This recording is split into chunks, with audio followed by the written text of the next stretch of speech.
Simone de Beauvoir sempre foi um dos meus maiores ídolos, uma figura de referência, uma figura de inspiração. Não fosse ela, assim, uma badass em 3 áreas que eu adoro: a filosofia, a literatura e o feminismo. Para quem não conhece, foi uma filósofa existencialista francesa ali entre os anos 40 e 60, se não estou em erro. Foi professora, foi uma defensora acérrima dos direitos das mulheres, da igualdade, da emancipação, e foi também uma ativista política. Ela pertencia aos movimentos anticolonialistas, tudo aquilo que eu adoraria ter como avó. Ela também é muito conhecida porque viveu a vida toda numa relação aberta com o filósofo francês Sartre, um dos grandes existencialistas, e, se não estou em erro, o único ou um dos únicos detentores do Nobel da Literatura que o recusou por princípio. Esta mulher, este casal, tem assim uma aura que tem muito a ver comigo, tem muito a ver com os meus valores, com os meus ideais,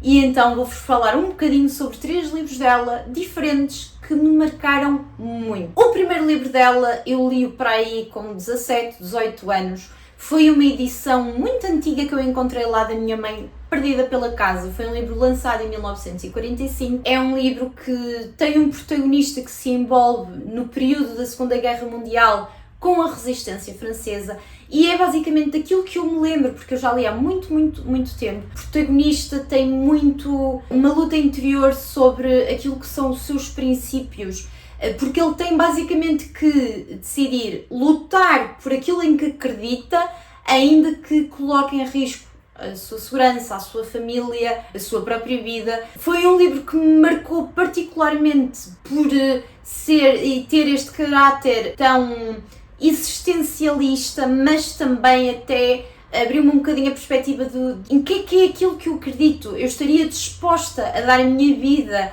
ou a colocar aquilo em que eu acredito à frente da minha família, por exemplo. Eu achei muito interessante. Ela escreve muito bem e foi assim a minha primeira experiência com ela e eu adorei. O Segundo Sexo, que é assim, há quem diga que é uma das grandes bíblias do feminismo, eu li-o na faculdade. Ainda me lembro que disse, queria muito ler, e ele está separado em 2 volumes e cada um dos volumes é caro, então eu na altura não tinha um tusto. Até eu lembro-me de inventar e pedir à minha mãe para me os oferecer, porque disse-lhe que fazia parte da bibliografia obrigatória de uma cadeira qualquer, e não fazia. Eu é que realmente tinha assim uma awareness para esta questão da igualdade e claramente as mulheres não terem as mesmas possibilidades do que os homens em várias áreas. Desde criança sempre me fez confusão, sempre questionei, sempre refleti. O eu estar a ser limitada para uma série de questões ou imporem-me uma série de coisas que eu não queria. E então decidi ler este livro. Este livro está separado em 2 volumes. O primeiro volume são os fatos e mitos e o segundo volume é a história.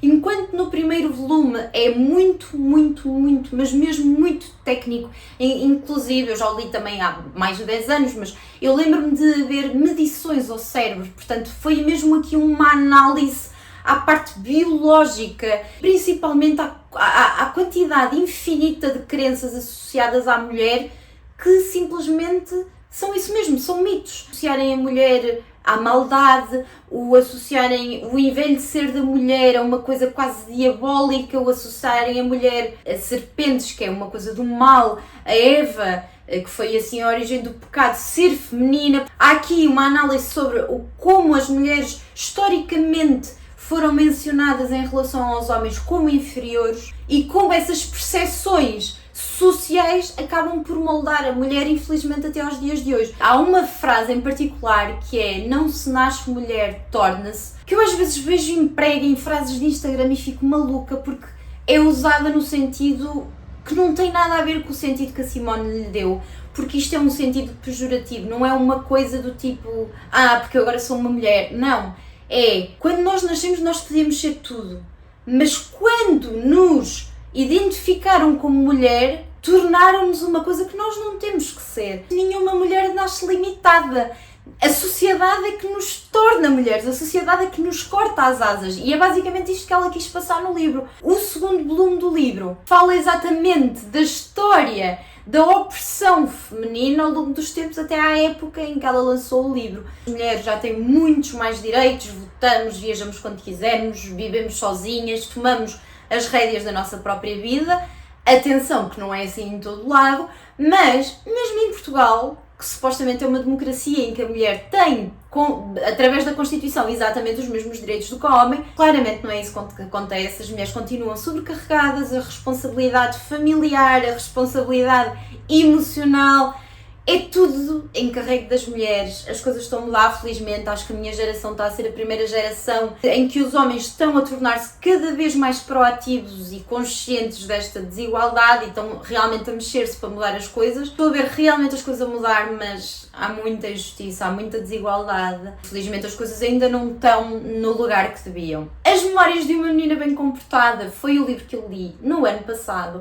É uma autobiografia ali sobre o período da infância, adolescência e princípio da adultez da Simone de Beauvoir, e nós percebemos onde é que se criou a figura que depois fica tão presente na nossa mente como uma mulher intelectual, forte, independente, mulher do seu nariz. Portanto, ela sempre teve ali uma família de privilégio, eu não diria riqueza, porque ela não era de facto muito rica, mas também claramente não era do povo, não era do Zé Pobinho francês, era de uma família que dava prioridade e muita importância à cultura, ao intelecto, ao conhecimento. Aí já ajuda onde é que ela acabou mais tarde, mas ela realmente foi educada por uma família muito religiosa. Ela na primeira fase de infância rezava e era assim mesmo muito crente.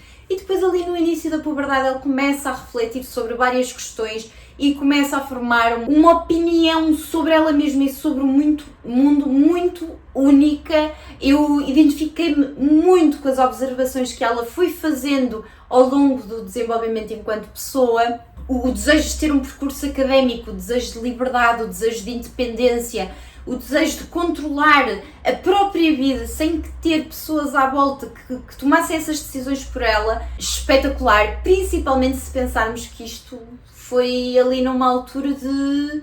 As mulheres, lá está, não tinham a liberdade que têm hoje, tinham que casar, tinham que ter filhos, coisa que ela nunca fez, ela nunca foi mãe, por princípio e porque não queria. Aquilo que muitas mulheres hoje tomam como garantido, que é o desejo de não serem mães, na altura não era bem assim. E ela ter tomado esta posição, naquela altura, para mim é só coragem, é só ser-se autêntico com quem se é. Portanto, é realmente uma figura muito inspiradora para mim, continuará a ser.